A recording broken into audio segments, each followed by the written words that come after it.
Dentro de ese contexto, el padre fundador del sionismo internacional, que era el abogado vienés Theodor Herzl, escribió un libro fundacional en 1896 que se llama Un Estado Judío, donde proponía justamente la creación de un territorio nacional para toda la comunidad judía que estaba dispersa especialmente en distintas partes de Europa. El título de uno de los capítulos de ese breve libro de 1896 lo dice todo. Palestina o Argentina. Sin embargo, por los eventos que vienen teniendo lugar en Israel, que hoy Israel es un estado inviable, salvo que cuente con el apoyo irrestricto, como es la realidad de Estados Unidos y de la Unión Europea y de Gran Bretaña, están viendo la posibilidad de armar un segundo estado, que es casi una tradición bíblica, que ese sí estaría en la Patagonia Argentina.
Por encima de la ciudad de Urubamba, la figura de un cóndor parte hacia el sol, saliendo aquí en el día de solsticio. Aquí en Pisac, la imagen de la constelación del cóndor, con las alas abiertas en actitud de llevar a los espíritus a la Vía Láctea.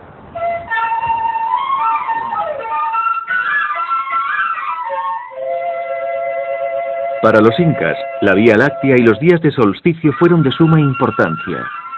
Días en los que creían que un puente conectaba el mundo por encima y por debajo. El solsticio de junio era un día de rito sagrado porque en ese día el sol salía en la Vía Láctea y abría un puente a la tierra de los dioses. Igualmente, en el solsticio de diciembre, al salir el sol en la Vía Láctea, abría las puertas a las tierras de los antepasados, permitiendo a los vivos consultar a los muertos. El tiempo se rige por el sol y las estrellas. De su importancia para nuestros antepasados no recordamos prácticamente nada. Hacemos todo para que sea olvidado. Tenemos relojes digitales.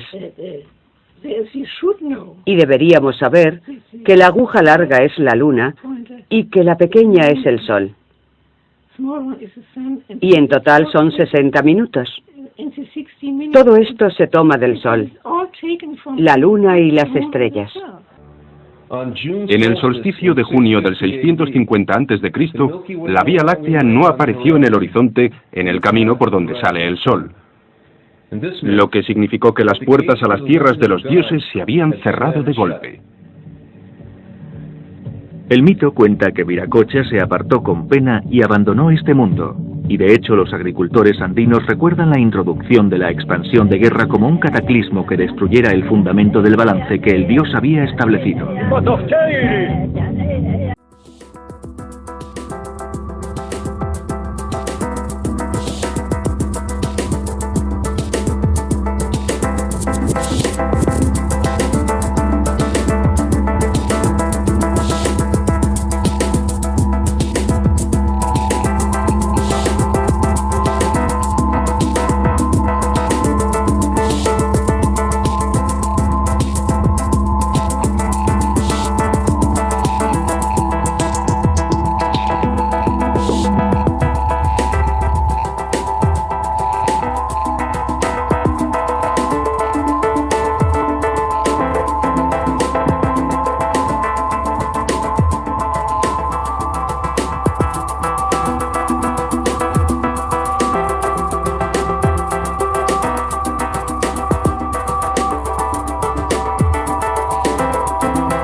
Las tribus indoiranias de los trasladaron a Asia Menor y en uno de sus tratados, que data de 1350 a.C., se invoca, entre otros dioses, a Mitra.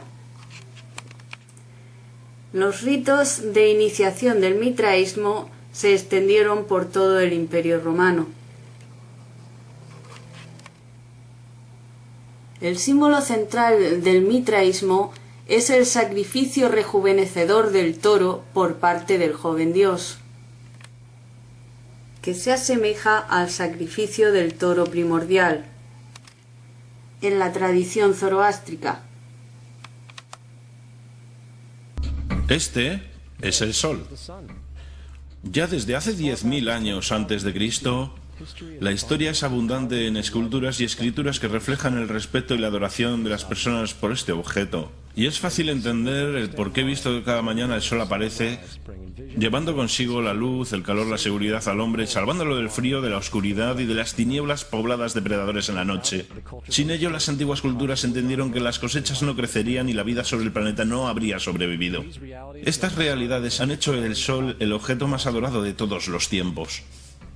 Del mismo modo, también fueron conscientes de las estrellas. El estudio de las estrellas les permitió reconocer y predecir acontecimientos que ocurrieron en largos periodos de tiempo, como las noches y las lunas llenas. Catalogaron grupos celestes de aquello que hoy conocemos como constelaciones. Esta es la Cruz del Zodiaco, una de las imágenes conceptuales más antiguas de la historia humana. Muestra el Sol mientras figurativamente pasa por las 12 mayores constelaciones en el curso del año. También refleja los 12 meses del año, las 4 estaciones y los solsticios y equinoccios. El término zodiaco se debe al hecho de que las constelaciones fueron antropomórficas o personificadas como figuras o animales. Las antiguas civilizaciones no se limitaron solamente a seguir el sol y las estrellas, personificaron con mitos elaborados que reflejaron sus movimientos y relaciones. El sol, con sus calidades de portador de vida y salvador de vida, fue representado como representante del invisible creador. También fue conocido como Dios Sol, la luz del mundo, el salvador de la humanidad. Del mismo modo, las 12 constelaciones representaron los sitios que Dios Sol visitó. Hay otro fenómeno muy interesante que ocurre el día 25 de diciembre, el solsticio de invierno. Del solsticio veraniego al invernar, los días se vuelven más cortos y fríos. Desde la perspectiva del hemisferio norte, el Sol parece moverse hacia el sur, volviéndose cada vez más pequeño, acortándose los días y llegando el fin de las cosechas. Con su llegada, el solsticio invernal simbolizó el proceso de la muerte. La vida figurativa del Sol no fue solo una expresión artística o un instrumento para trazar los movimientos del Sol. También fue un símbolo espiritual pagano, cuya versión simplificada parecía esto.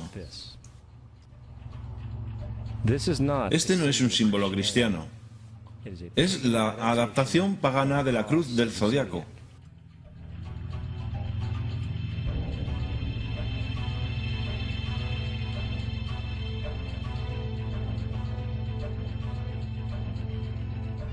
Es por esto que Jesús en el temprano arte oculto es mostrado siempre con su cabeza sobre la cruz, porque Jesús es el Sol. Para comprender esto, tenemos que estar familiarizados con el fenómeno conocido como la precesión de los equinoccios. Los antiguos egipcios, junto con culturas mucho más antiguas que ellos, supieron que cada 2150 años el amanecer en la mañana del equinoccio de primavera ocurre en un signo diferente del zodiaco.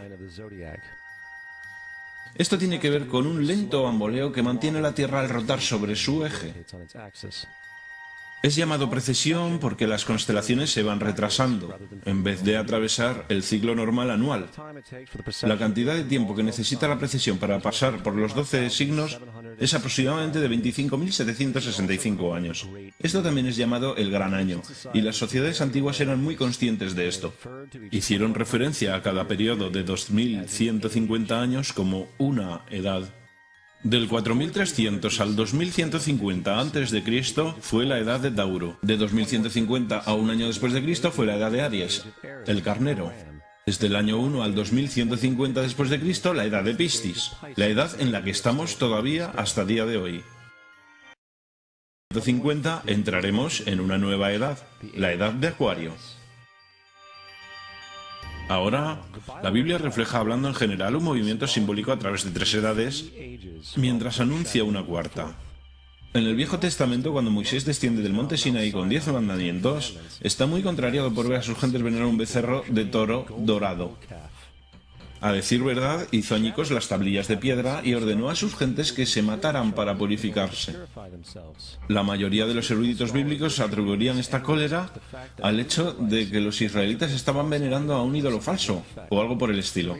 La verdad es que el toro dorado es Tauro, y Moisés representa la nueva edad de Aries, el carnero. Esta es la razón por la cual los judíos incluso todavía hoy soplan el cuerno del carnero. Moisés representa la nueva edad de Aries, y en esta nueva edad todos deben liberarse de la vieja edad. Las otras deidades marcan estas transiciones igualmente, como Mitra, un dios precristiano que mata el toro con la misma simbología.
Más grande de la historia.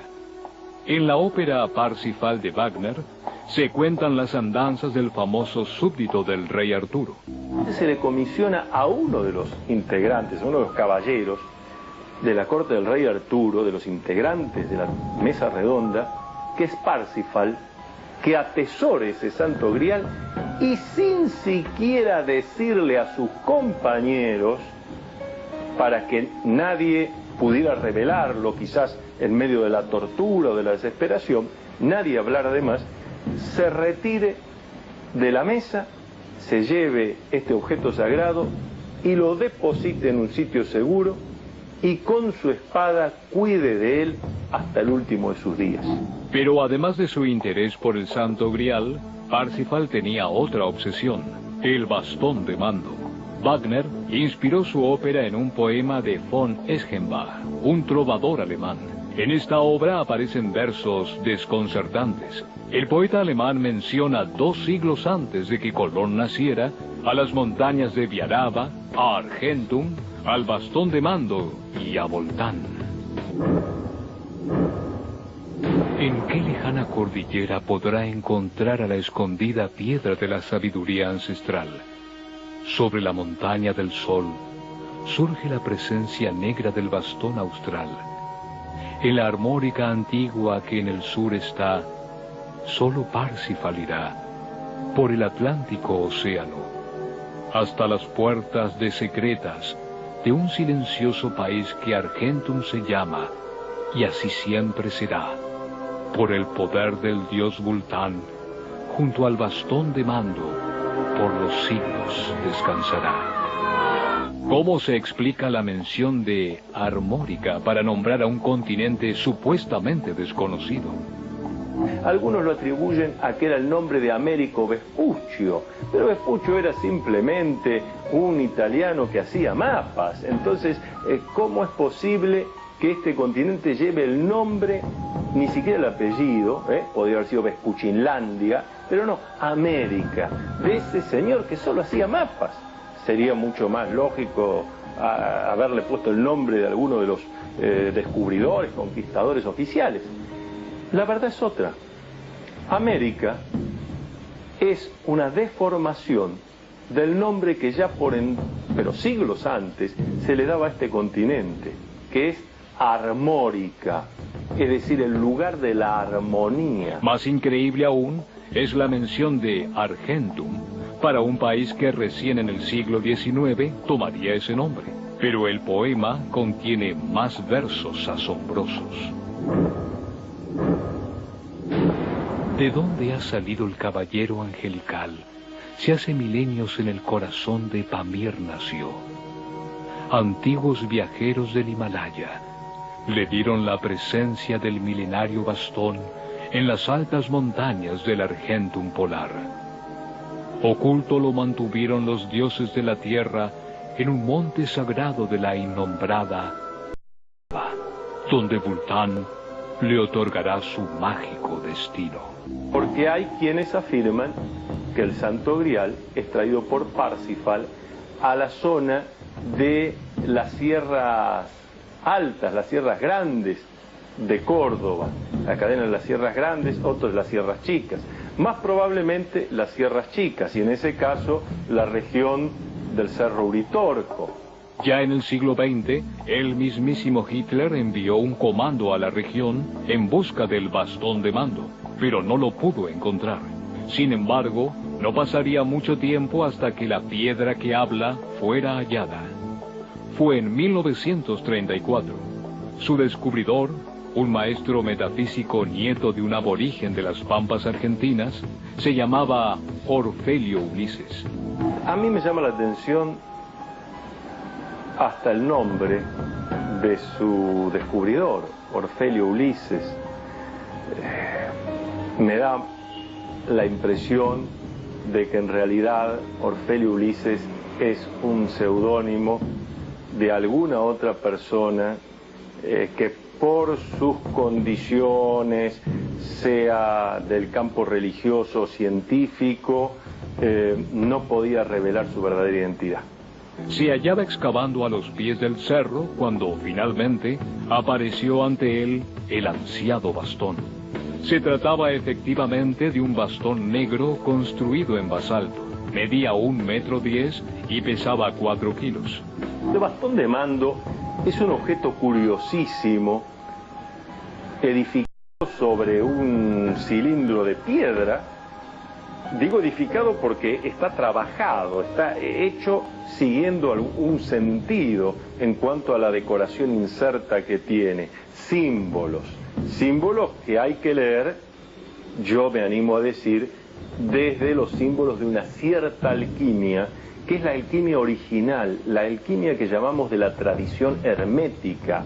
¿Se trata efectivamente de la piedra de la sabiduría? Algunos se preguntan si el mundo ha mejorado acaso desde la aparición del supuesto bastón. Siendo que a los pocos años se desató la Segunda Guerra Mundial, el argumento tiene de qué aferrarse. El bastón quedó en custodia del profesor Guillermo Alfredo Terrera.